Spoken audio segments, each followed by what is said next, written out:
A very good afternoon and a warm welcome to all dear learners. As you know, we are discussing correlation, a point from unit number 4 called Statistics 2. So, under the heading correlation, we have already discussed how to obtain correlation pertaining to a data which is discrete in X and discrete in Y.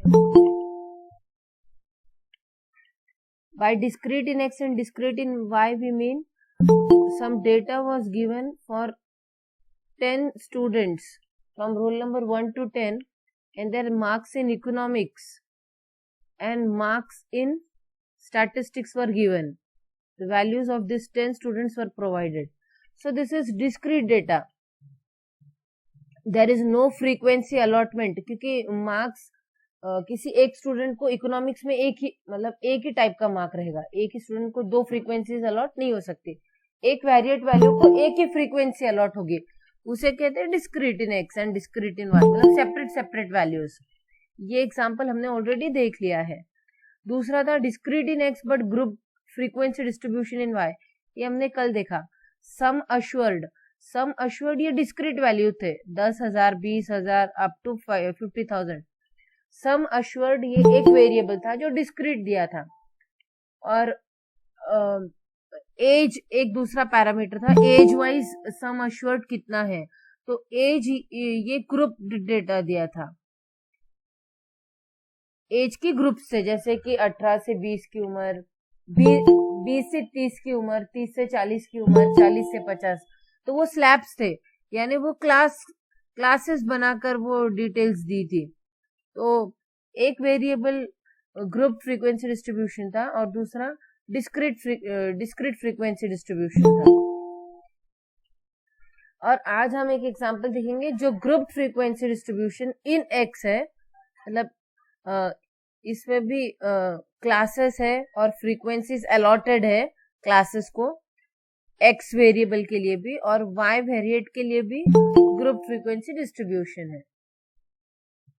यहाँ पर हमने example number 1 में simple सा formula use किया था, direct formula. Summation capital X Y upon square root of summation x square summation square root of Y square, square root of summation of Y square. X is X minus x bar, Y is Y minus Y bar. ये हमने इस case में use किया था. तो depending upon the data आपको choose करना होता है कि कौन सा फॉर्मूला सूटेबल है. और यहाँ पर हमने डिस्क्रीट इन एक्स में, लेकिन grouped in Y. Discrete in X था 10,000, 20,000, लेकिन ये इक्विडिस्टेंट पॉइंट्स थे. और इक्विडिस्टेंट पॉइंट थे इसलिए हम यहाँ पर स्टेप डिविएशन का फॉर्मूला लगा सके कोएफिशिएंट ऑफ कोरिलेशन ढूंढने के लिए. And the formula which we used yesterday was coefficient of correlation R is equal to n into summation F uv minus summation fu into summation fv divided by square root of n into summation fu square minus summation fu का whole square into, so there is a into n summation fv square minus summation F V का whole square.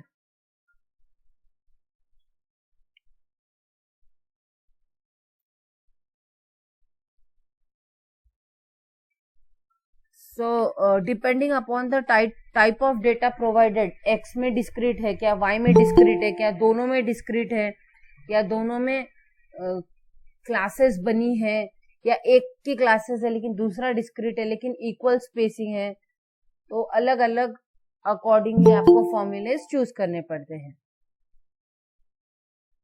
तो let us begin our discussion.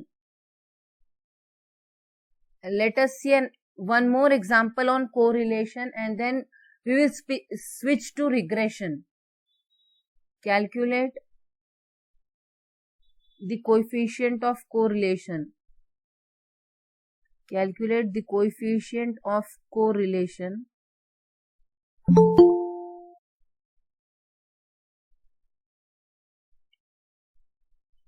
for the following table.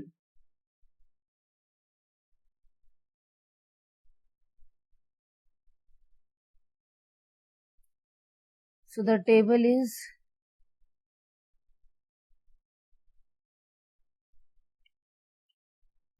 X is one variate value, it is representing age, and Y is marks. So age wise and marks wise we have to analyze some data, we have to relate age to marks. Age को marks से relate होते हैं क्या, relate होते हैं तो क्या relation है, पॉजिटिव वाला रिलेशन है या निगेटिव वाला रिलेशन है, वो हम देखेंगे. तो एज 0 से 4, 0 से 4 के बीच में जिनका एज है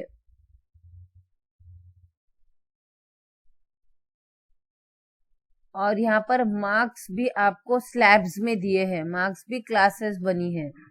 0 से 4 में जिनकी उम्र है, 0 से 4 साल के जो बच्चे हैं उन्हें किसी एग्जाम में 0 से 5 के बीच में मार्क्स मिले हो, ऐसे 7 बच्चे हैं.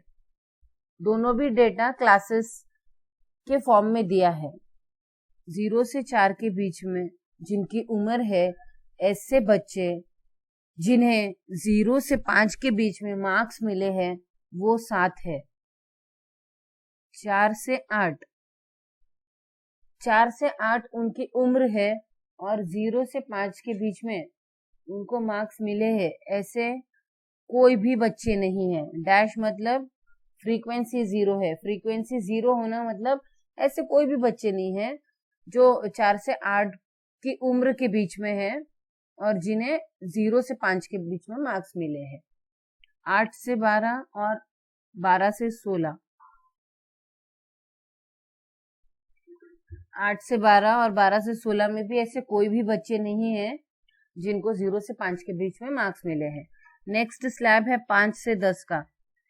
5 मार्क्स से आगे और 10 से कम, 5 से 10 के बीच में जिनको अंक प्राप्त हुए हैं, ऐसे बच्चे जिनकी उम्र 0 से 4 साल है, ऐसे 6 बच्चे हैं.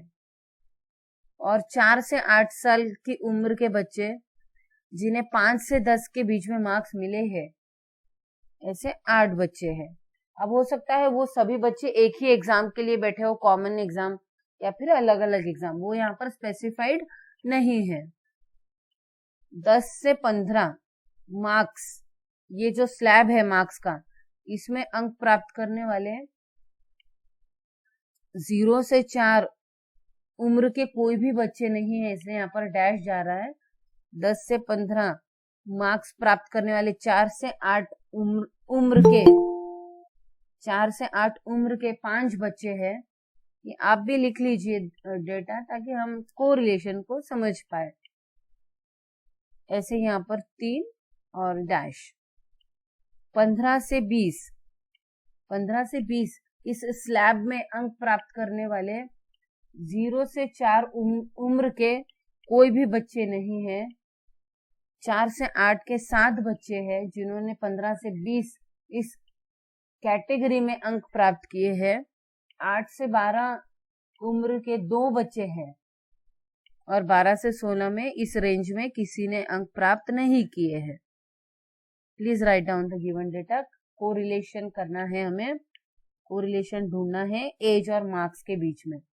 20 से 25 की उम्र के बच्चे जो आपकी कैटेगरी है, 0 से 4 किसी को भी नहीं मिले, 4 से 8 भी किसी को नहीं मिले, 8 से 12 भी किसी को भी नहीं मिले और 12 से 16 9 बच्चों को मिले हैं. 12 से 16 की उम्र,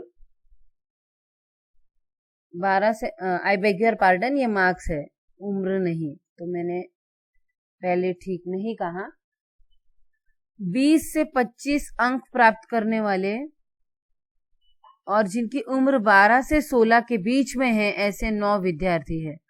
बाकी ये अंक दूसरे एज ग्रुप्स में किसी ने भी प्राप्त नहीं किए हैं, इसीलिए वहां पर डैश है. दिया हुआ डेटा आई होप आपके समझ में आ गया होगा। एज वर्सेस मार्क्स, एज भी क्लास वाइज दिए हैं, मार्क्स के भी क्लासेस बनी हैं, और एज और मार्क्स में क्या कोरिलेशन आता है ये हमें कैलकुलेशन करके फाइंड आउट करना है। डेटा को देखकर भी हम जजमेंट्स दे सकते हैं, लेकिन फिर अगर कंप्यूटेशन कर ले तो वो काफी ऑथेंटिक हो जाता है, फैक्ट हो जाता है कि। तो लेट अस प्रोसीड। तो डेटा को देखते हैं तो the given data is grouped frequency distribution in the age x। Age को हम x से डिनोट कर रहे हैं। ग्रुप फ्रीक्वेंसी डिस्ट्रीब्यूशन है क्योंकि ग्रुप्स बने हैं एजेस के और फ्रीक्वेंसीज अलॉटेड है। 0 से 4 इस एज में जिन्होंने मार्क्स अलग अलग मार्क्स प्राप्त किए, ऐसे इतने बच्चे हैं, 7 और 6 13 बच्चे हैं लाइकवाइज। तो the given data is group frequency distribution in the age x and group frequency distribution in the marks y। Marks के स्लैब्स है, क्लासेस है। मार्क्स में भी मार्क्स भी कैसे दिए हैं, स्लैब्स दिए हैं, क्लासेस दी है। और जो इकोनॉमिक स्टैटिस्टिक्स वाला एग्जांपल देखा था उसमें marks direct roll number wise marks थे, 1 को 20, 2 को 36, ऐसे कुछ। तो ये डिफरेंस आपको समझ में आना चाहिए डेटा एनालिसिस में। तो thus we use the formula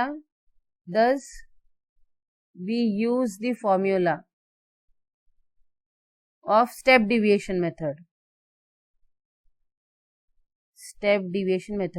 तो Karl Pearson's coefficient by step deviation method का formula is coefficient of correlation R equals to n summation FUV minus summation FU into summation FV upon square root of n into summation FU square minus summation FU whole square. मेरा लिखने का कारण यही है कि आपको ये by heart learn हो जाए, तो इसीलिए इसकी रिकॉलिंग और इसको फिर से लिखना, रीराइटिंग एंड रिकॉलिंग मैं करती हूँ ताकि आपको अच्छे से ध्यान में बैठ जाए। तो हमने फॉर्मूला लिख लिया है। n क्या है, टोटल फ्रीक्वेंसी। अब ये फ्रीक्वेंसी डियर स्टूडेंट्स किसी एक वेरिएट को करस्पॉन्ड नहीं करती है। टोटल फ्रीक्वेंसी ऑफ ये दो वेरिएट वैल्यूज को साथ में लेकर उनका जो डिस्ट्रीब्यूशन है फ्रीक्वेंसी का उसको करस्पॉन्ड करती है। Total frequency of the pair X Y, where X is one variate and Y is another variate. ये आपको समझ में आ जाएगा आई थिंक। और u is x minus a upon h and v is y minus a के बजाय b use कर रहे हैं, h के बजाय k यूज कर रहे हैं क्योंकि दो डिफरेंट वेरिएट्स है तो दो डिफरेंट नोटेशंस। तो a अज्यूम्ड मीन है इन x के डेटा का अज्यूम्ड मीन,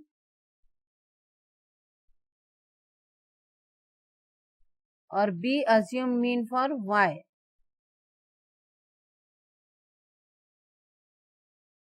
और h डिस्टेंसिंग इन x की वैल्यूज में कितने की स्पेसिंग है, 0 से 4 या 4 से 8 स्पेसिंग कितनी है, स्टेप साइज या क्लास विड्थ कितना है, 4।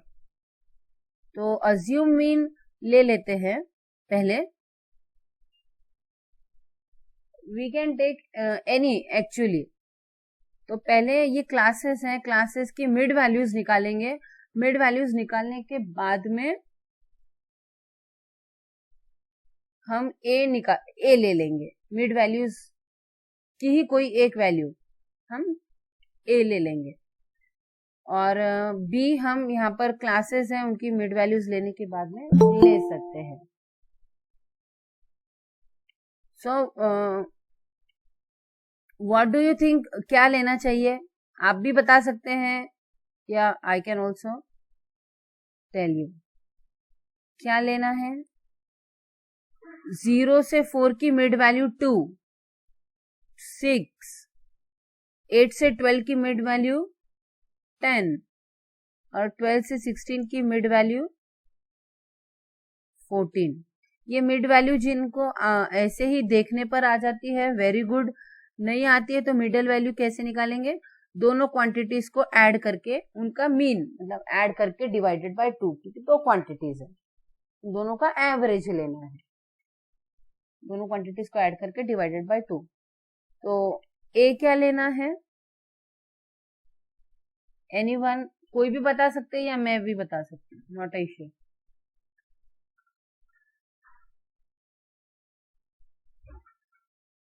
Assume mean for X data, Y data के लिए इसका मिडल वैल्यू है 2.5, इसका मिडल वैल्यू है 7.5, इसका मिडिल वैल्यू है 12.5 और इसका है 17.5 एंड 22.5, ये मिडिल वैल्यूज है।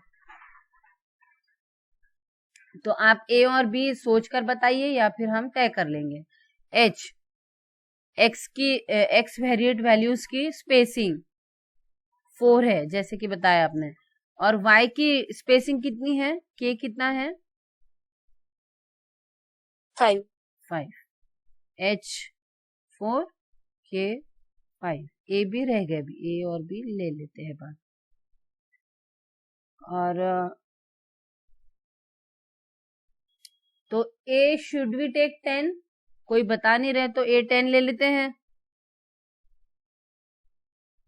इस क्लास की मिडल वैल्यू 10 को हम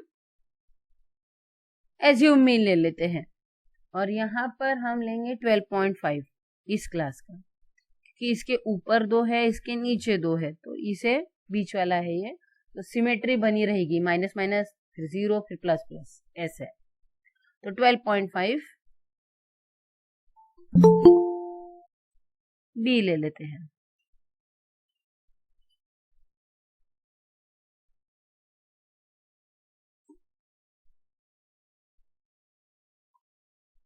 So u is x minus a upon 4 and v is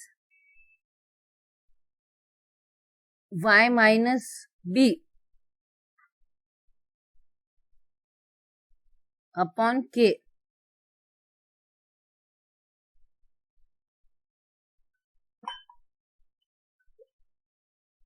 Note down this and let us proceed.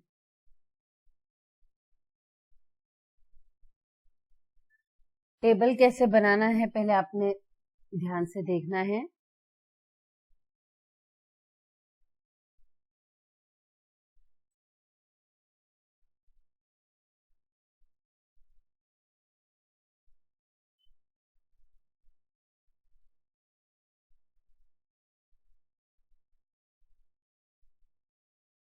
X Y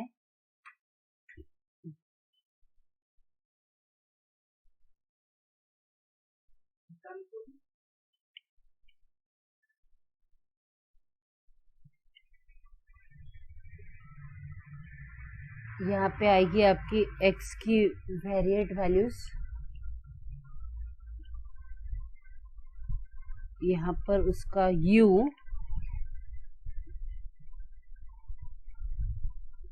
यहाँ पर आ जाएगी y की वैल्यू,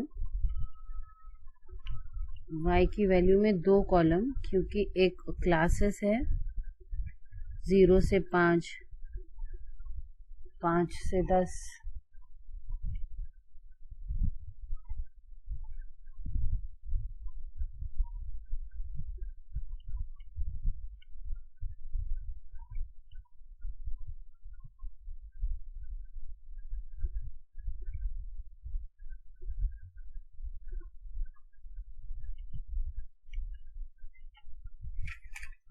0 से 5, 5 से 10, 10 से 15,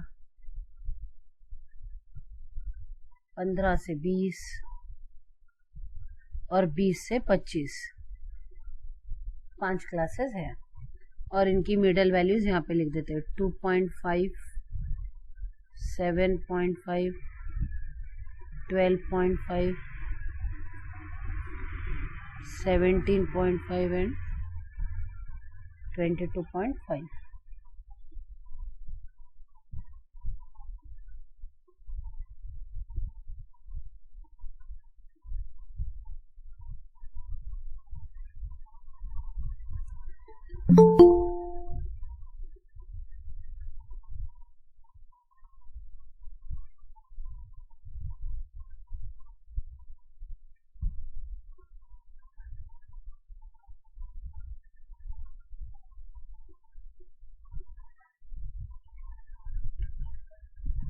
y के वैल्यूज रख दिए हमने, उनकी मिडल वैल्यूज रख दी है।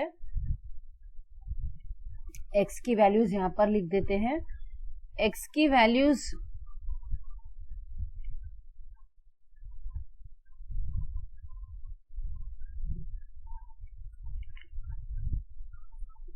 पहली वैल्यू 0 से 4, ये क्लास है, तो उस क्लास को करस्पॉन्डिंग जो वैल्यू है 2 वो यहाँ पर रख देते हैं, और यहाँ पे आ जाएगा आपका u।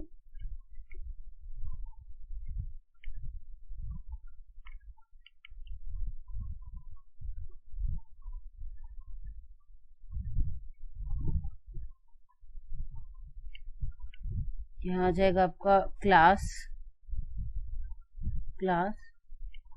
यहाँ पर उसकी मिडल वैल्यू u, और ये आपका y है। यहाँ पर y class of y, x class y class, u।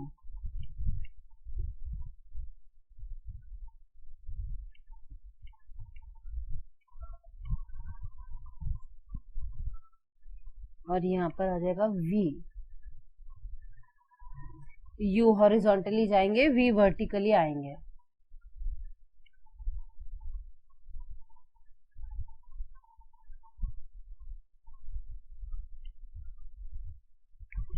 ये स्ट्रक्चर अच्छी से आपके ध्यान में आना चाहिए, यहाँ पर कैसे लिखना है वो भी इम्पोर्टेंट है। तो क्लासेस थी 0 से 4, हर क्लास में अंदर 2 रहेंगे।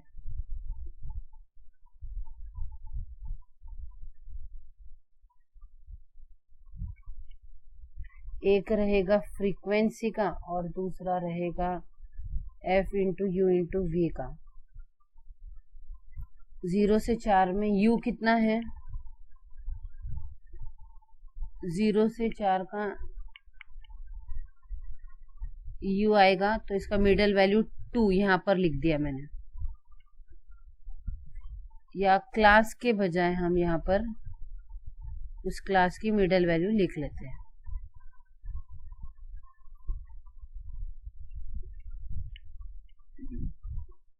x लिख लेते हैं 2, 0 से 4 का मिडल वैल्यू 2, x को 2 रखेंगे तो u जनरेट होगा। How much it will be, 2 minus 10 upon 4,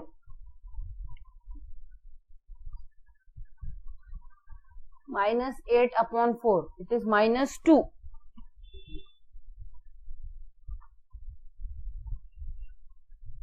तो पहली क्लास थी 0 से 4, दूसरी क्लास 4 से 8, 4 से 8 की मिडिल वैल्यू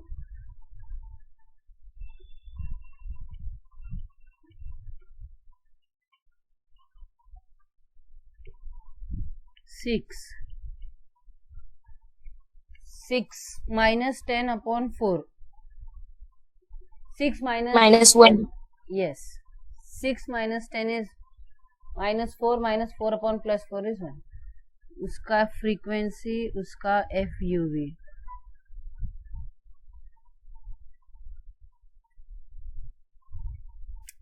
नेक्स्ट क्लास है 8 से 12, जिसका मिडल वैल्यू है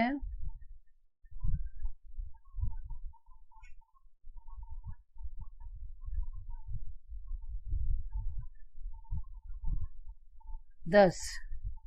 10 माइनस 10 अपॉन 4 इज 0. x को 10 रखेंगे. 10 माइनस 10 अपॉन 4 इज 0. u की वैल्यू 4 आ जाती है, 0 आ जाती है. और यहाँ पे 2 कॉलम्स 10 को corresponding. After 10 it is another classes 12 to 16. उसका मिडल वैल्यू है 14.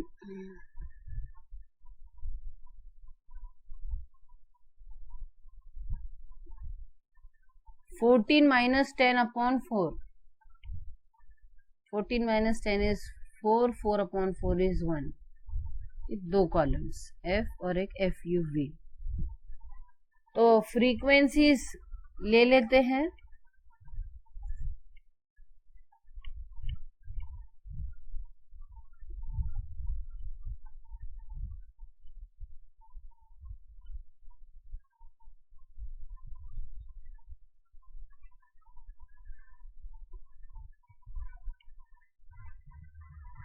फ्रीक्वेंसी, उससे पहले V भी कंस्ट्रक्ट करने पड़ेंगे, इजंट इट?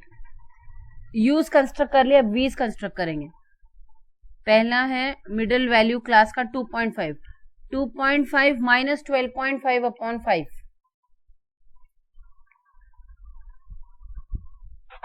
नहीं, -2 -2. 7.5 minus 12.5 divided by 5. -1. 12.5 minus 12.5 upon 5. 0. 17.5 minus 12.5 upon 5. 1.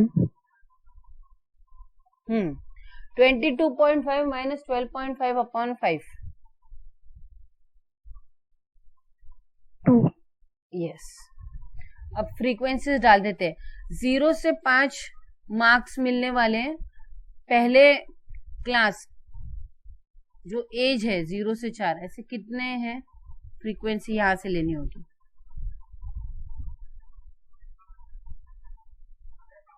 ये हम पहले भर लेते हैं. 7 डैश डैश. पहिल्या क्लासची 0 ते 5 मार्क भेटणाऱ्यांची फ्रिक्वेन्सी डिस्ट्रीब्युशन आहे 7 डॅश डॅश डॅश. तर ते फ्रिक्वेन्सी भरून घेऊ आपण आधी. ते फ्रिक्वेन्सी 7, इथे डॅश, इथे डॅश आणि इथे डॅश. 5 ते 10 मध्ये मार्क पडणाऱ्यांची फ्रिक्वेन्सी डिस्ट्रीब्युशन कशी. 6 8 डॅश डॅश.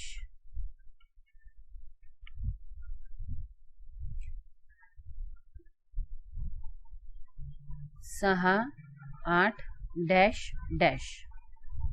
नंतर 10 ते 15 ची डॅश 5 3 डॅश.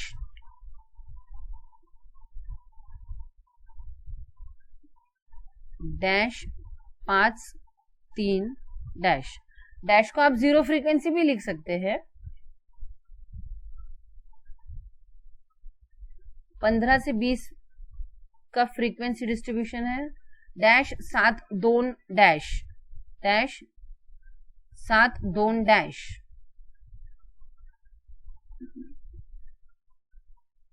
Dash 7 2 dash. आणि 20 ते 25 डैश डैश डैश 9 0 0 0 9 भी डाल सकते. डैश डैश डैश 9 ये डाल दिए हमने फ्रीक्वेंसीज. अब F into U into V calculate कर लेते हैं. ये फ्रीक्वेंसी है 7, U -2 है और V -2 है. तीनों का प्रोडक्ट कितना आएगा?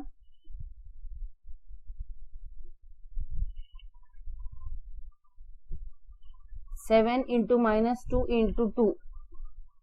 7 into minus 2 into minus 2. How much it will be? Yes. 7 into काय? Wait. 28 बरोबर. 20. Yes. F into U into V. 28.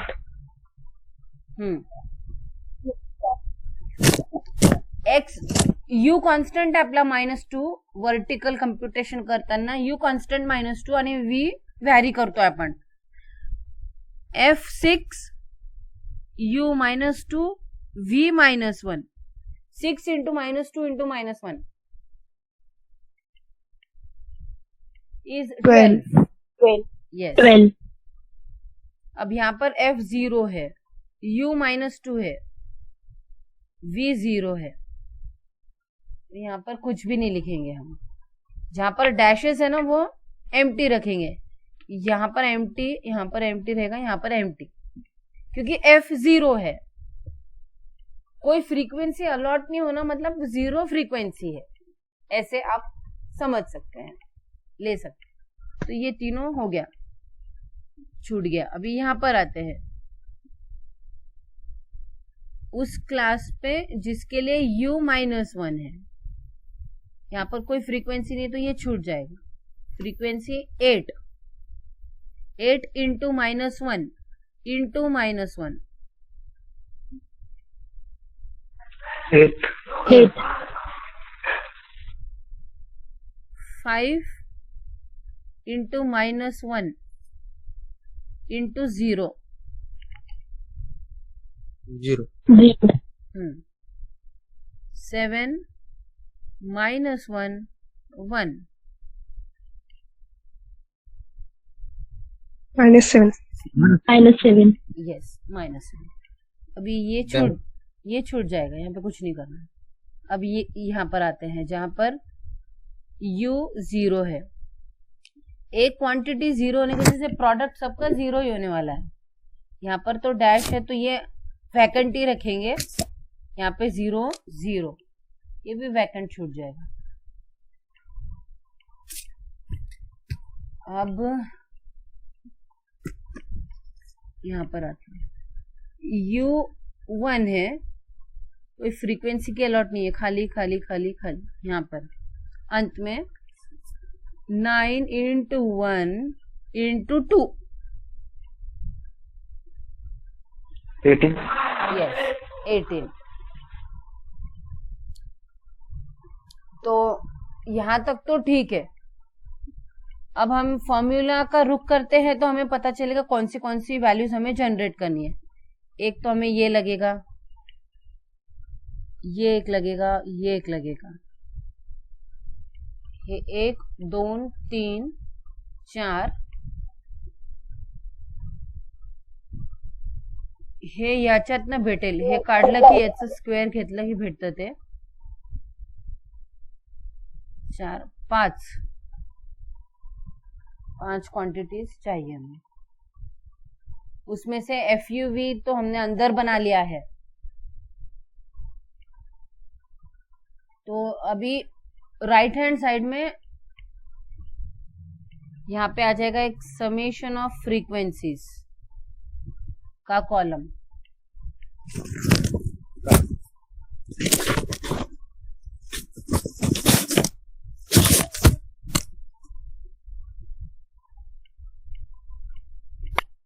Summation of frequencies का कॉलम.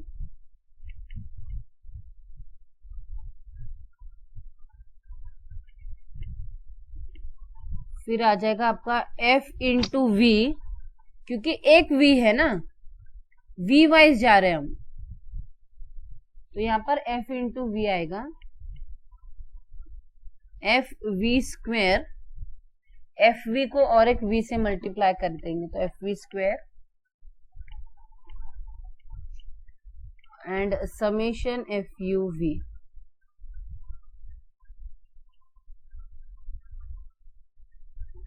तो पहले ये ढूंढ लेते हैं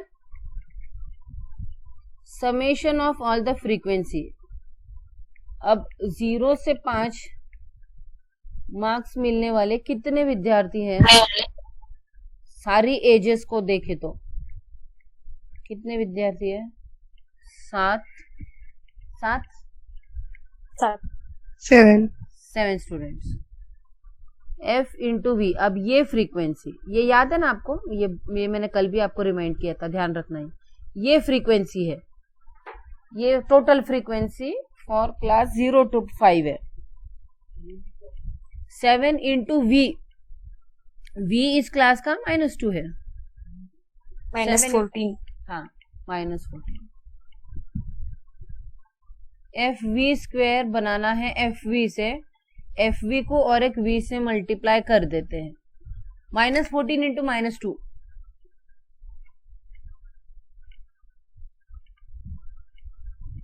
-14 इंटू -2 is 28।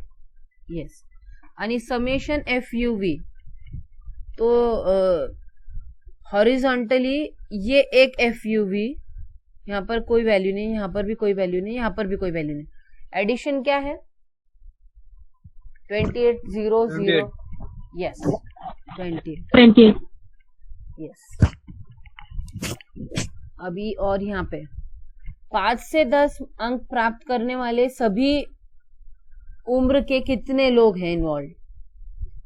6 14 8,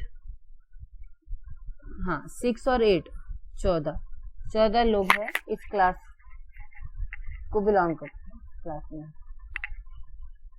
तो ये फ्रीक्वेंसी है जो इस क्लास को करस्पॉन्ड करती है। तो ये total frequency 14 into V, V इसका -1 है, 14 इंटू -1 -14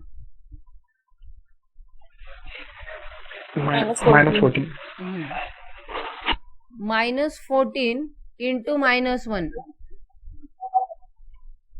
14। यस। आणि एफ यू बी चं समेशन 12 8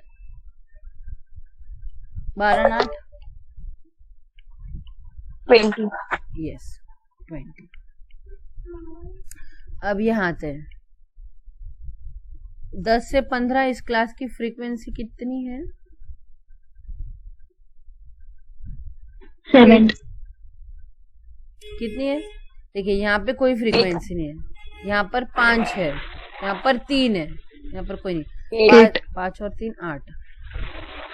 ये फ्रीक्वेंसी को v से मल्टीप्लाई कर लेते, v हमारा 0 है, 0 को और 0 से मल्टीप्लाई करेंगे तो 0। Summation F U V perform कर लेते हैं। यहाँ पे कोई एंट्री नहीं है, यहाँ पर ये 0 है, ये भी 0 है, कभी कोई एंट्री नहीं, 0 है। 15 से 20 की फ्रीक्वेंसी कितनी है? डैश 9 7 और 2 9। 9 इंटू वी, वी है हमारा 1 9। Again 9 into 1, summation F U V. यहाँ पर कोई एंट्री नहीं है, यहाँ पर -7 है, ये -7 एफ यू वी, ये 0 पर कोई नहीं, तो एडिशन कितनी आएगी? -7। यस -7। यहाँ पर फ्रीक्वेंसी नहीं है, यहाँ पर भी फ्रीक्वेंसी नहीं है, यहाँ पर भी नहीं है। 9 frequency corresponding to the class 2025। 9 into 2, 18 yes 18 18 into 2, 36 and F U V का समेशन यहाँ पर नहीं है, यहाँ पर भी नहीं है, यहाँ पर भी नहीं है, यहाँ पर है, so it is 18।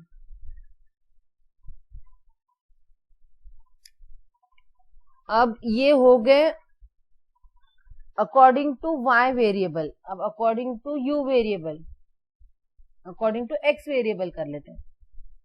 तो समेशन ऑफ फ्रीक्वेंसीज, ये एक रो रहेगा.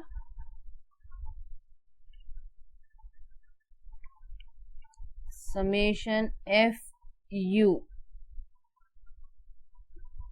एक रहेगा.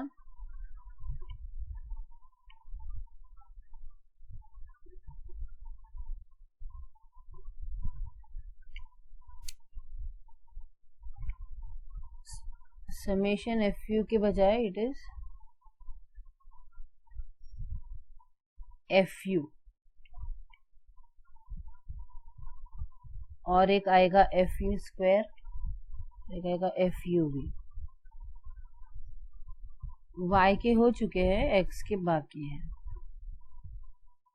कर लेते हैं. अब x वाइज देखिए, मतलब एज वाइज इस क्लास की फ्रीक्वेंसी कितनी है?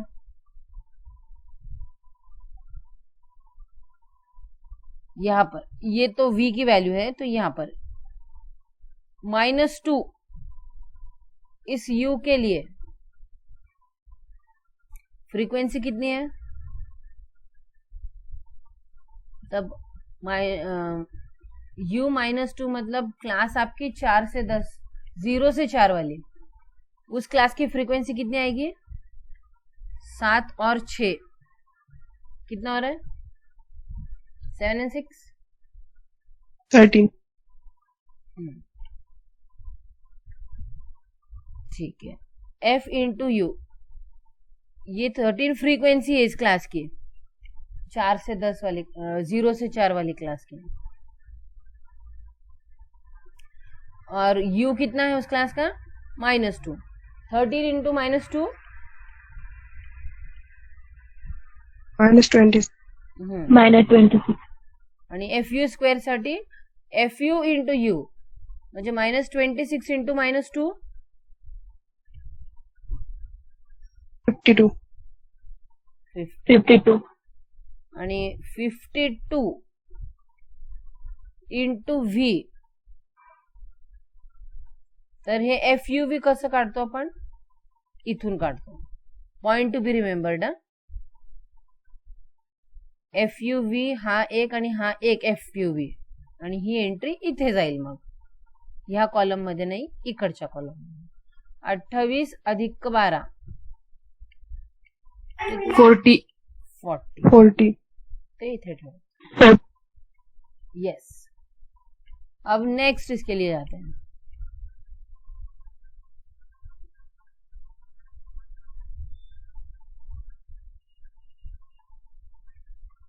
नेक्स्ट ये है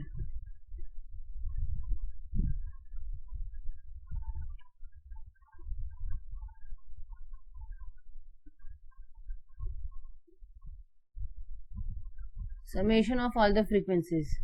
नेक्स्ट क्लास है ये 4 से 8 वाली. 4 से 8 में कितने, 4 से 8 इस एज ग्रुप के कितने मेंबर्स हैं? फ्रीक्वेंसीज के एडिशन 8, 5 और 7.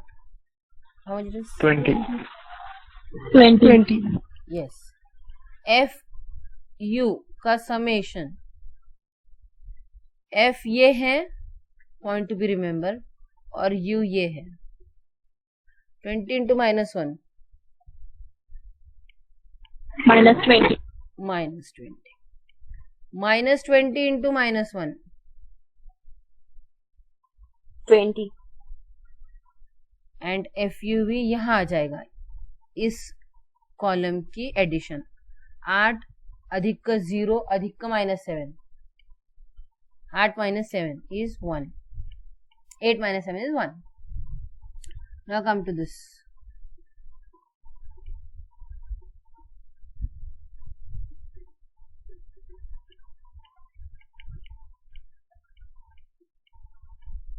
Summation of frequencies. ये 8 से 12 एज की बच्चों की बात है. 5 विद्यार्थी है, 3 और 2, 5. ये एफ और इस क्लास का U 0 है. तो एफ यू 0 होगा, और 0 इंटू फिर से यू, एफ यू स्क्वायर भी 0 होगा, एंड एफ यू वी यहाँ पे आएगा 0 प्लस 0 इज 0। अब आते हैं नेक्स्ट क्लास पे।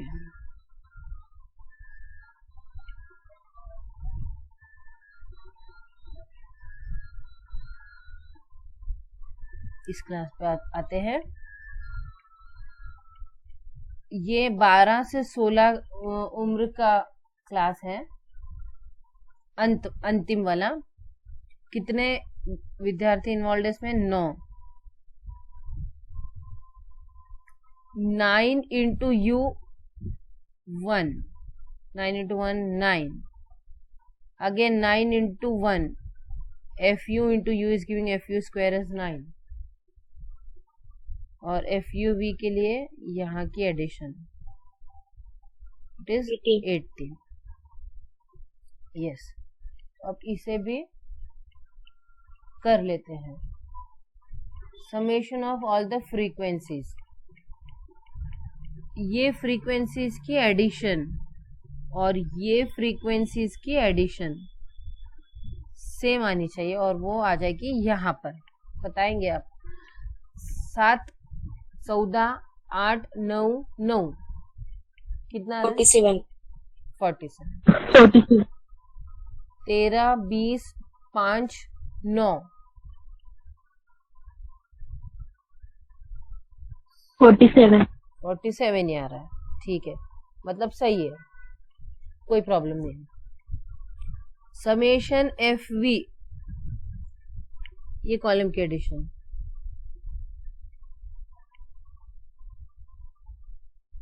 -1। सही है।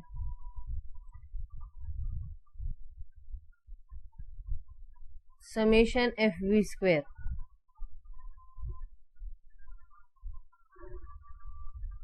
87। 87 सही है। समेशन एफ यू वी, इस कॉलम की एडिशन,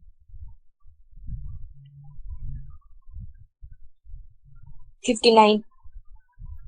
सही है, गुड। अब यहाँ पर ये एडिशन, समेशन एफ यू,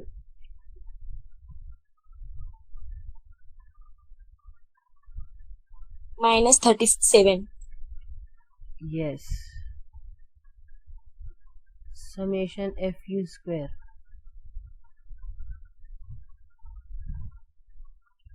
81। सही है। Summation F U V, 59। ये वैल्यू इससे मैच हो रही है, मतलब सही है। फ्रीक्वेंसीज भी मैच हो गए, summation F into U into V भी मैच हो गए। Let us proceed. We are ready with the raw material. Coefficient of correlation R is equal to n summation f u v minus summation f u summation f v square root n summation f u square minus summation f u whole square n summation f v square minus summation f v whole square is equal to n. Total 47 लोगों का data है, 47 लोग। Summation F U V is 59, so 47 into 59 minus summation f u is -37 into summation f v is -1. Square root of n is 47, summation f u square is 81,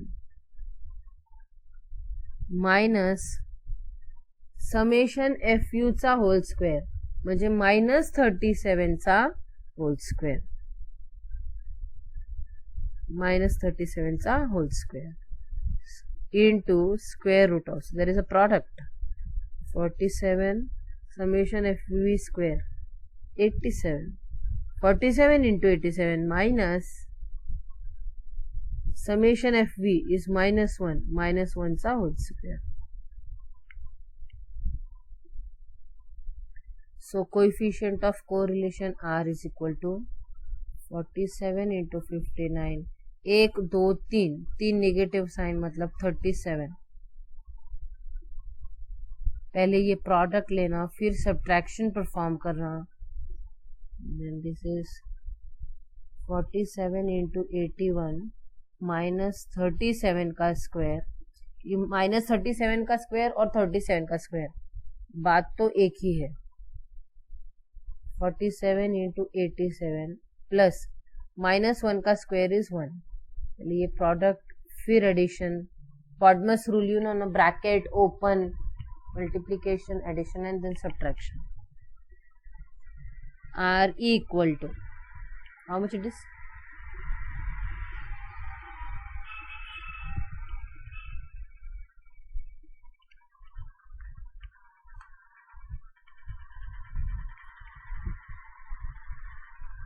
How much it is?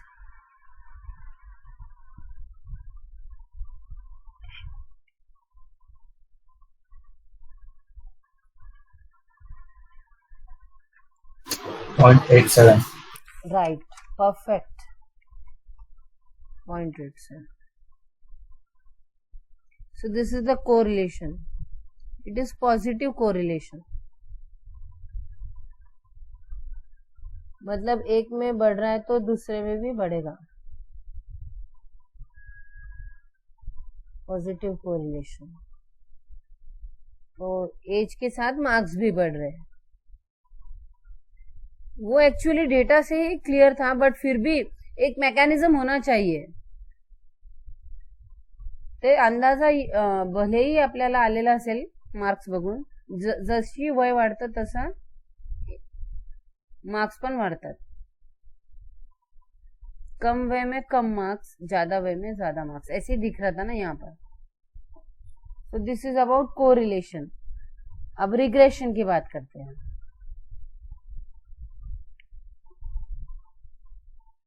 इसमें किसी को कुछ पूछना है? Shall I proceed further?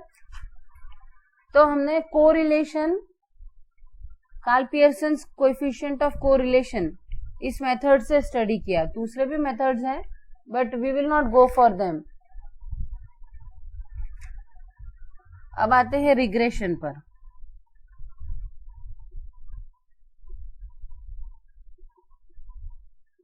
Regression के लिए पहले एक डेरिवेशन है, और मेरा मानना है कि वो डेरिवेशन अगर आपके सामने मैं कर दूं तो आपको एग्जाम्पल्स इजीली सॉल्व करते आएंगे. तो let us derive result related to regression. Regression क्या है? जैसे कि मैंने पहले आपको बताया था, दो वेरिएबल्स है x वर्सेस y, और अगर आप प्लॉट करते हैं तो एक स्कैटर डायग्राम मिलेगा आपको, है ना. पॉइंट्स स्कैटर्ड होंगे, x की वैल्यूज और y की वैल्यूज.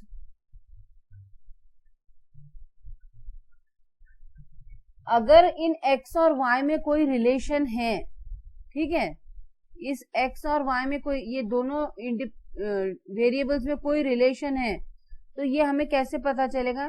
स्कैटर डायग्राम में अगर ये पॉइंट्स किसी कर्व के इर्द गिर्द है, जैसे कि अभी ये स्कैटरिंग जो है ये एक लाइन के इर्द गिर्द दिख रही है, एक स्ट्रेट लाइन के इर्द गिर्द, या फिर स्कैटरिंग सपोज ऐसी है,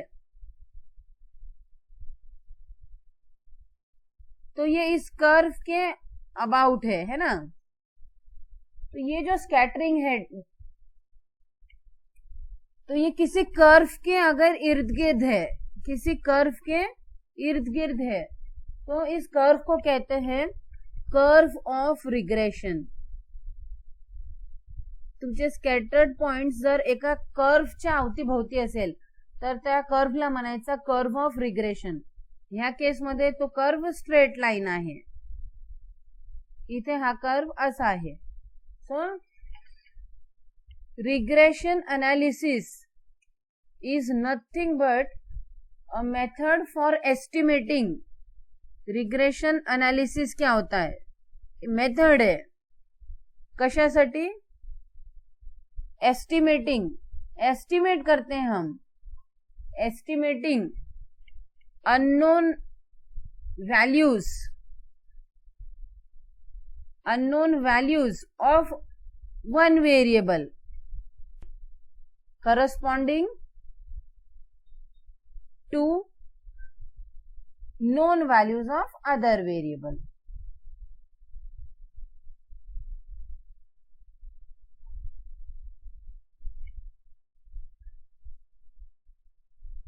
एक वेरिएबल के लिए आपको वैल्यूज पता है, आप दूसरे वेरिएबल के लिए वैल्यूज जानना चाहते हैं, तो रिग्रेशन एनालिसिस मेथड है. हम एस्टिमेट कर पाते हैं एक वेरिएबल से दूसरे की वैल्यू. x से अगर आप y को एस्टिमेट करना चाहते हो तो y आएगा इन टर्म्स ऑफ x. x से y को जानना चाहते हैं तो y आएगा इन terms of x. y will be a function of x. और x को अगर y के टर्म्स में जानना चाहते हो, x जानना चाहते हो y से, तो x will be a function of y. तो दोनों के लिए रिग्रेशन की बात हो सकती है. और एक कंसेप्ट है line of regression. Line of regression मतलब स्ट्रेट लाइन कर्व रहेगा जो स्कैटर डायग्राम्स के बहुत नजदीक रहेगा, मतलब आपको एस्टिमेट करते आएगी वैल्यूज. तो ये कर्व जब स्ट्रेट लाइन होता है तब उसे कहते हैं लाइन ऑफ रिग्रेशन. तो when the curve is a straight line it is called a line of regression. A line of regression is a straight line which gives, तो ये straight line क्या देती है? The best fit, the best approximation in the least square sense. Least square sense में ये आपको best fit देगी to the given frequency. So this is about regression and regression curve, or what is called as curve of regression, and about line of regression. So with this let us begin equation to the lines of regression.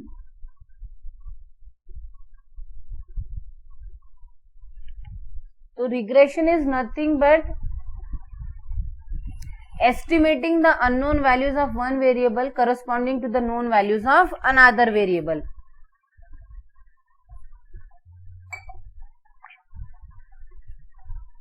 तो आप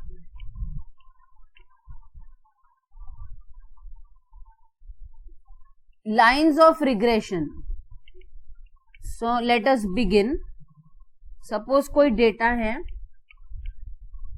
x versus y, ठीक है, और points scattered है और उसमें से एक अर्थ पॉइंट XR, YR है और ये उसके नजदीक लाइन ऑफ रिग्रेशन है.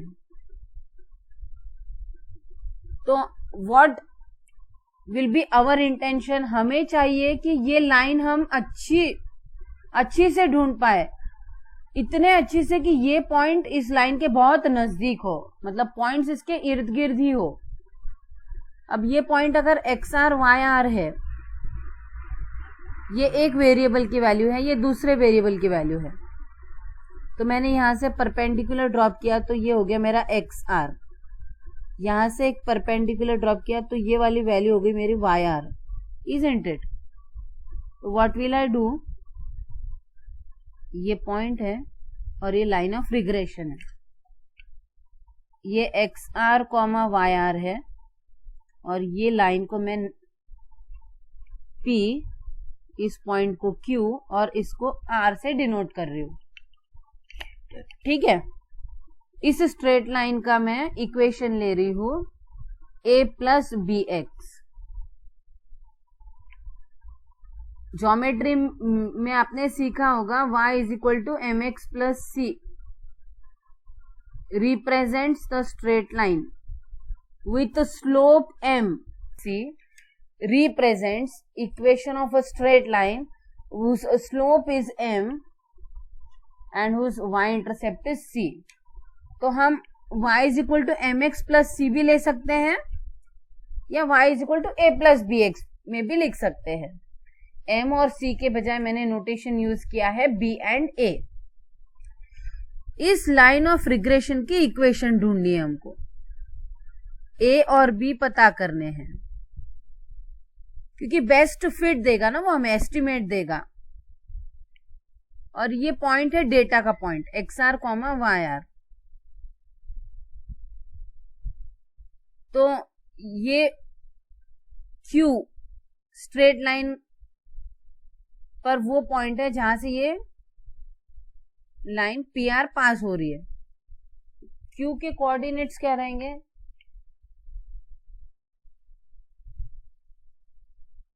X उसका सेम आएगा XR। Y कितना आएगा उसका? अगर हम कह रहे कि वो इस स्ट्रेट लाइन पर है तो यहां से y is equal to a plus B into उसका x कोऑर्डिनेट, ये आ जाएगा उसका y कोऑर्डिनेट Q का। तो PQR, Q is intersection of the line PR on the line y equal to a plus bx. So हमें क्या करना है, ये PQ को कम करना है, PQ को मिनिमम करना है ताकि बेस्ट फिट हो सके, अप्रोक्सीमेशन अच्छा मिल सके। तो what we will do, PQ को कम करना है। How much is PQ? PQ is PR minus QR. PR ये y कोऑर्डिनेट है P का, तो PR की वैल्यू है YR माइनस QR। QR कितना है? Again y coordinate a plus B X R. So this is YR minus a plus b XR. Y minus a minus b x, ऐसे हम लिख सकते हैं। अब ये हो गया ये डिस्टेंस जो हमको कम से कम करना है। अब मैंने ले लिया इस डिस्टेंस का स्क्वायर, मैंने ले लिया इस डिस्टेंस का स्क्वायर। लीस्ट स्क्वायर मेथड लगाना है, तो इसका कर लिया मैंने स्क्वायर और ये ऐड कर लिया सभी एक्स वाई के लिए, और इस समेशन को एस से डिनोट कर दिया।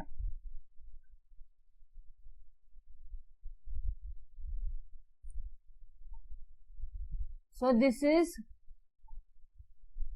square of difference and summation over each and every point. तो प्रिंसिपल ऑफ लीस्ट स्क्वायर से हमें चाहिए कि ये डिस्टेंस कम से कम हो। ये कम होने के लिए by principle of least square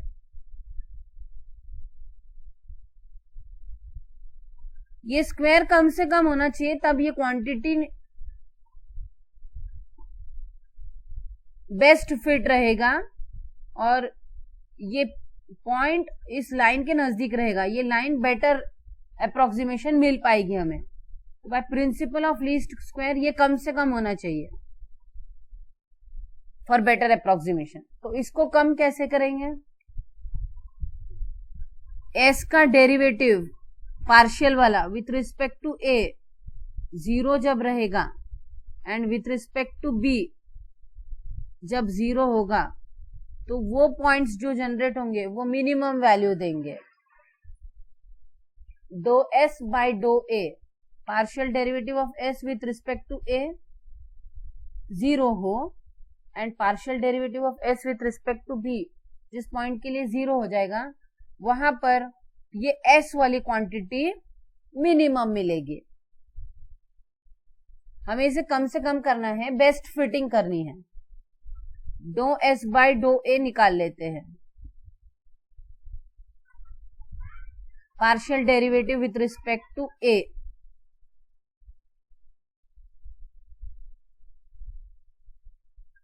equals to summation y will be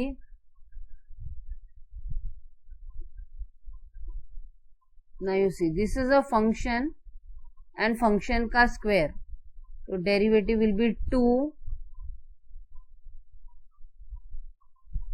into y minus a minus bx to the power 1. chain rule, function चा function into derivative of the actual function. y का derivative 0, a का derivative with respect to a is 1, bx का derivative 0। So this derivative is 2 common लेते हैं, 0 minus 1 minus 0 is minus 1. So this is minus 2 do S by dough A, ये निकाल लिया हमने। तो ये 0 होगा तब मिनिमम वैल्यू मिलेगी। इसको 0 बनाना मतलब ये प्रोडक्ट को 0 बनाना। -2 तो 0 नहीं होता, मतलब ये 0 होना चाहिए। Now what do we mean by this? Summation को डिस्ट्रीब्यूट कर दो डियर स्टूडेंट्स। समेशन वाई ही रहेगा। समेशन ए, देखिए n नंबर ऑफ पॉइंट्स है, n नंबर ऑफ पॉइंट्स है, तो a का एडिशन जैसे x1 y1 ये कहां तक जा रहा है? x2 y2।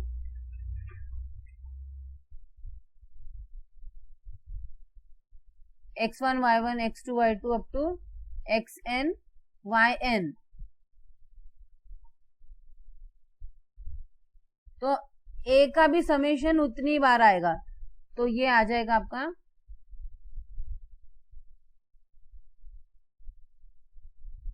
ये a कितनी बार आया है? xy पेयर n टाइम्स है, तो n times. This is na minus summation bx is equals to 0। Summation y minus n a minus b common ले लेते हैं, summation x is equals to 0। तो what is our finding? Summation y should be equal to n a plus b times summation x। तो एक quantity को 0 को equate किया तो ये रिजल्ट मिला। अब इस रिजल्ट में dividing by n, through out n से डिवाइड कर लो।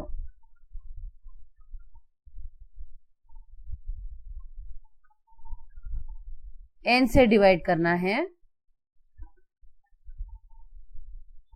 So this n and n cancels, and what is this?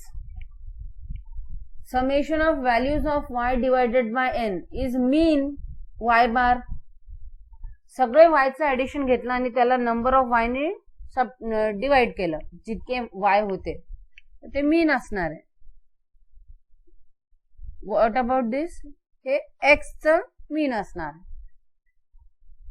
तो what does this indicate? y bar equal to a plus B X बार।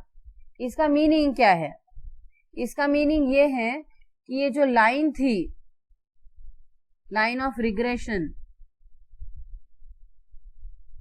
इस पर x बार y बार है, x बार x का mean है, y बार y का mean है। ये पॉइंट इस लाइन पर है क्योंकि उसको सेटिस्फाई कर रहा है ना, y की जगह पर y बार दिख रहा है, x की जगह पर x बार दिख रहा है, तो it means x bar y बार इस लाइन पर सिचुएटेड है। ये एक कंक्लूजन मिला हमें मिनिमम करते समय, right. Do S by dough A को 0 को इक्वेट किया, तो ये हमारी फाइंडिंग्स है। Implies x bar y bar is situated on the line y equal to a plus bx। तो अब मीन, x के मीन और y के मीन ही अगर वहां पर सिचुएटेड है लाइन पर, तो हम क्या करेंगे, ओरिजिन को यहां पर शिफ्ट कर देंगे x बार y बार पर। ये पूरा एक मेथड के चलते हो रहा है जिसमें हम लाइन ऑफ रिग्रेशन का इक्वेशन ढूंढने की कोशिश कर रहे हैं। y equal to a plus B x जब हमने लाइन ऑफ रिग्रेशन ली, तो मतलब हम y को इन टर्म्स ऑफ x निकालना चाहते हैं, y को इन टर्म्स ऑफ x निकालना चाहते हैं। तो बेसिकली इस प्रोसीजर में अभी हम line of regression of y on x ढूंढ रहे हैं, a और b ढूंढ रहे हैं हम, ये a और ये b, ताकि हम y को इन टर्म्स ऑफ x निकाल सके। कोई x दिया तो उसके लिए y कितना आएगा, so that is the thing. तो we have to note down कि mean line of regression of y on x पे सिचुएटेड है, तो ओरिजिन को वहां शिफ्ट किया, कर दिया है। This is one thing. अब सेकेंड वाली कंडीशन पे आइए। सेकेंड कंडीशन क्या है, s का पार्शियल डेरिवेटिव, ये s की इक्वेशन है, s का partial derivative with respect to y, ये विथ रिस्पेक्ट टू b अगर 0 हो तब ये मिनिमम हो जाएगा। बेस्ट अप्रोक्सीमेशन के लिए इसको मिनिमम करना है, और इसको मिनिमम करने के लिए इसका partial derivative with respect to b निकालकर उसे 0 को इक्वेट करने के बाद हमें मिनिमम की कंडीशन मिल जाएगी। तर याचा partial derivative with respect to b काढूयात।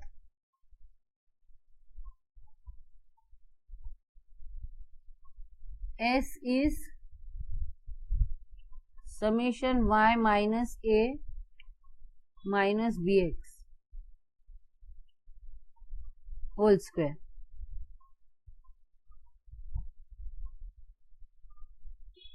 तो इसका partial derivative with respect to b, do by dough b चलाना है दोनों साइड्स पर, two y minus a minus B X raise to 1 derivative, फंक्शनचा फंक्शन, याचा derivative with respect to b 0, याचा derivative with respect to b 0, minus B एक्सचा derivative with respect to b, minus B एक्सचा derivative with respect to b is minus x. So this is summation 2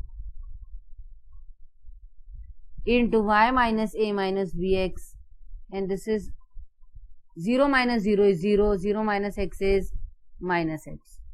So this is minus 2, ये minus और 2 बाहर ले लेते हैं। So ये डो s बाय डो b है। अगर हम इसे 0 कर पाए तो हम बेस्ट अप्रोक्सीमेशन एस्टिमेट ढूंढ पाएंगे y in terms of x,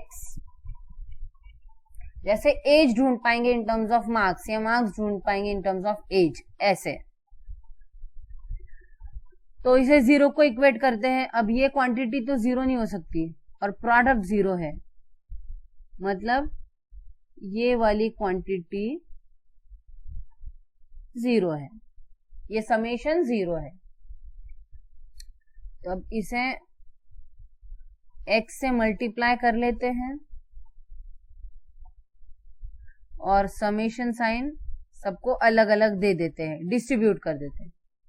summation x y minus a summation x is b summation x square is equal to 0।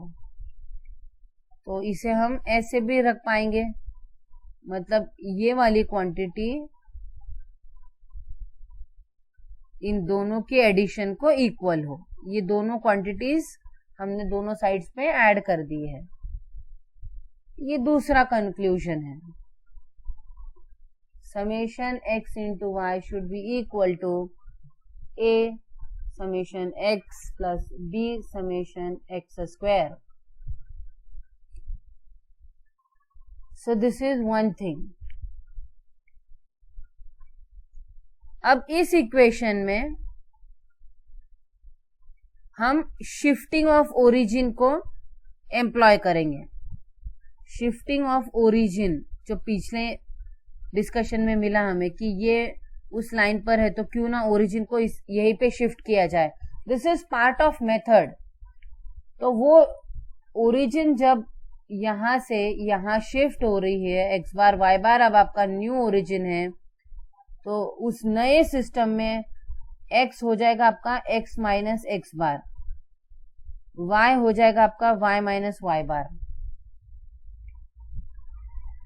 Equal to a as it is summation x minus x bar plus b x minus x bar का square. ये नए system में equation ऐसे बनेगी। अब यहां पर ध्यान दीजिए,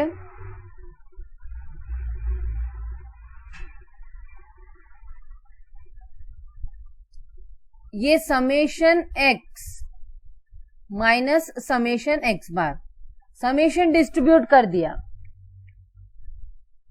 और बाकी क्वांटिटीज एज इट इज है। This is equal to dear students summation x upon n x बार होता है, तो इसका इस्तेमाल करते हैं हम इस फॉर्मूला से। समेशन n x की रिप्लेसमेंट n टाइम्स x बार से कर देते हैं और ये समेशन भी जितने x है उतनी बार आया है, तो n x's है ना, x1 x2 xn, तो ये भी n x बार है। Summation x bar is n x bar, n into X bar. ये n टाइम्स x बार का summation is n x bar, तो ये यहां पर कैंसल हो जाता है और ये टर्म वैनिश हो जाएगी। तो क्या रिलेशन मिल रहा है हमें?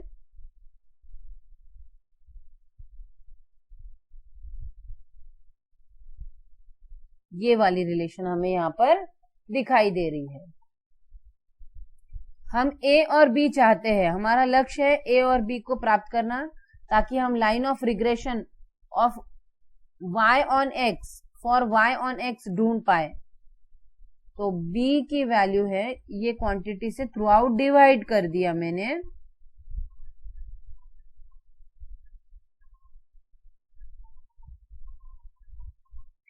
ये वैल्यू है b की।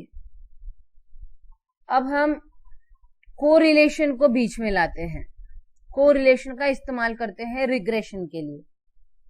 कोरिलेशन R आप जानते हैं, it is summation x Y upon square root of x, square root of summation x square upon into square root of summation y square, where x minus x bar is capital x and y minus Y bar is capital y, है ना। तो this is nothing but, अगर आप इसे relate करने की कोशिश करें तो ये summation of capital X Y है upon summation X minus x bar square. तो एक्स माइनस एक्स बार को कैपिटल एक्स रख दिया, तो b इज दिस मच,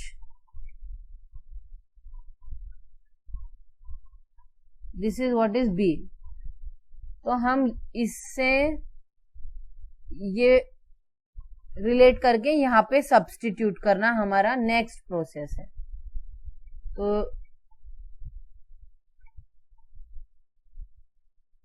इस इक्वेशन पे आप गौर कीजिए, r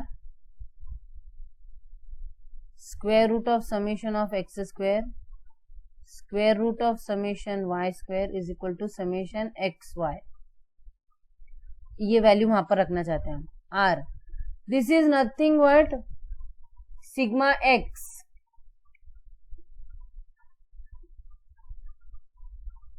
अगर मैं यहां पर n लेती हूं और यहां पर भी एक n लेती हूं, मतलब मैंने क्या किया है 1 upon square root of n into 1 upon square root of n, यानी 1 upon square root of n square, यानी 1 अपॉन n से मैंने डिवाइड किया है, तो मैंने मल्टीप्लाई भी करना चाहिए। एडजस्टमेंट्स है ताकि हम काम को आसान कर सकें। तो हमने n से मल्टीप्लाई और डिवाइड कर दिया है आर एन। तो ये स्टैंडर्ड डिविएशन का फॉर्मूला है dear students, standard deviation of x sigma x और ये सिग्मा वाई, ये स्टैंडर्ड डिविएशन ऑफ वाई है, स्टैंडर्ड डिविएशंस। तो समेशन एक्स वाई की वैल्यू हम प्राप्त कर चुके हैं and it is n r sigma x sigma y, n r sigma x sigma y. इसको हम रख देंगे b के इक्वेशन में यहां पर। तो what will we get, b is summation x Y upon summation x square equal to n r sigma x upon sigma y summation x square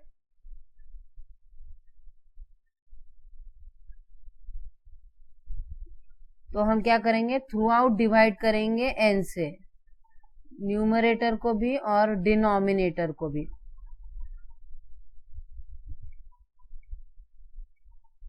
it is r sigma x sigma y, this is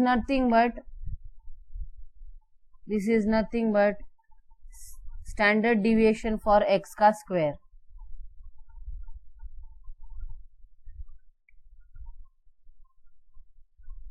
square और एक value cancel and this is the value of b।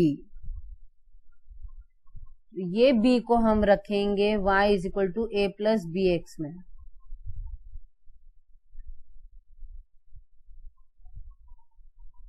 ठीक है, तो b क्या आ जाएगा, ये line थी, line of regression of y on x।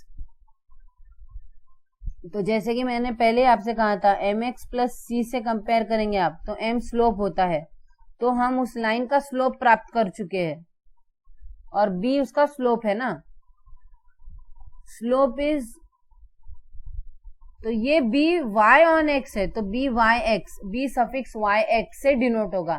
Point to be remember dear students, b suffix y of x is equal to r sigma y upon sigma x। This is slope of line of regression of y on x.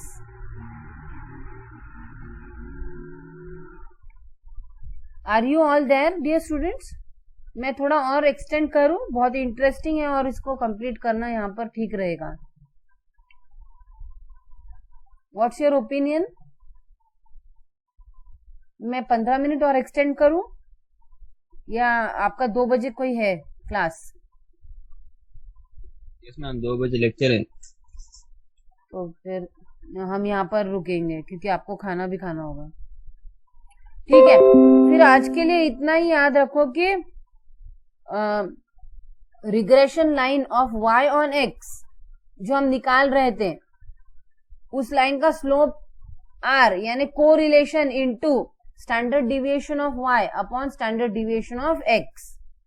y on x के लिए ऊपर y का standard deviation, नीचे x का, yx। इतना आप याद रखिए, हम कल कंटिन्यू करेंगे।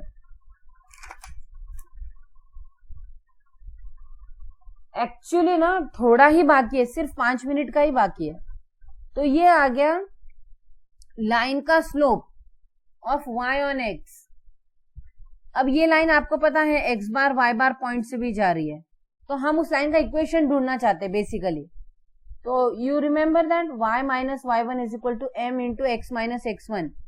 अगर किसी लाइन पर का एक पॉइंट आपको पता है और उसका स्लोप पता है, तो स्लोप पॉइंट फॉर्मूला से आप उसका इक्वेशन ढूंढ पाते हो, स्लोप पॉइंट फॉर्मूला। तो स्लोप पॉइंट फॉर्मूला से इक्वेशन आ जाएगा y माइनस y1 अपन y बार घेऊ, x बार y बार हाते और लाइन वरती आहे, सिच्युएटेड आहे। स्लोप किती आला, r रो y बाय रो x, r रो y बाय रो x, x minus x bar. तो ये उस लाइन के इक्वेशन आ गई है, जो line of regression of y on x है। Similarly line of regression of x on y कैसे निकालेंगे आप, x को y के टर्म्स में लिख के, y c y plus d, जैसे कि y को लिखा ना आपने a plus B x, c y plus d, x in terms of y लिख के x ऑन y की लाइन पे अगर आप काम करते हैं तो ऐसे ही आप इस इक्वेशन पे पहुंचेंगे, x minus x bar is equal to sigma x upon sigma y into Y minus Y bar. ये उस लाइन का स्लोप रहेगा, line of regression of x on y का ये स्लोप आएगा। मतलब B X Y, line of regression of x on y चा slope b, त्याची किंमत इतकी येणार, bxy notation is slope of line of regression of x on y is r sigma x upon sigma y, और ये उस line का equation रहेगा स्लोप पॉइंट फॉर्मूला से। तो b Y x line of regression, slope of line of regression of y on x is equal to r sigma y upon sigma x। B x y slope of line of regression of x on y, x in terms of y दिया है और x ढूंढना चाहते हैं, तो वो ऐसा है, B Y X into B x Y will be R sigma Y upon sigma X. ये B Y X, B x Y R sigma x upon sigma Y cancels, sigma X cancels, R square. तो R square ये आ रहा है, तो coefficient of relation क्या आएगा, square root of, taking square root on both sides. Point to be remember dear students, ये formula number 1, 2, 3 and 4। This is 3 and 4। ये 4 फॉर्मूलाज आपको याद रखने हैं आगे के डिस्कशन के लिए। और इसे क्या कहते हैं, बी वाई एक्स और बी एक्स वाई को, ये भी याद रखो, coefficients of regression.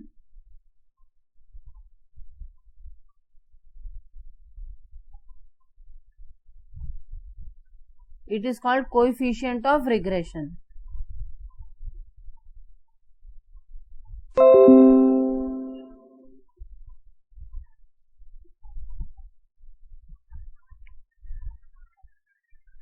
So these are the points to be remembered.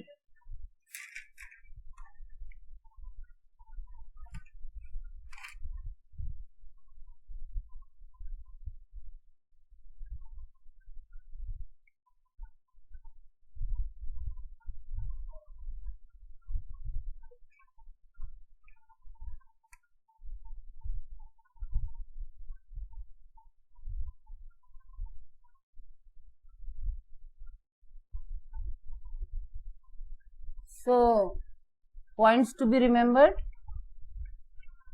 are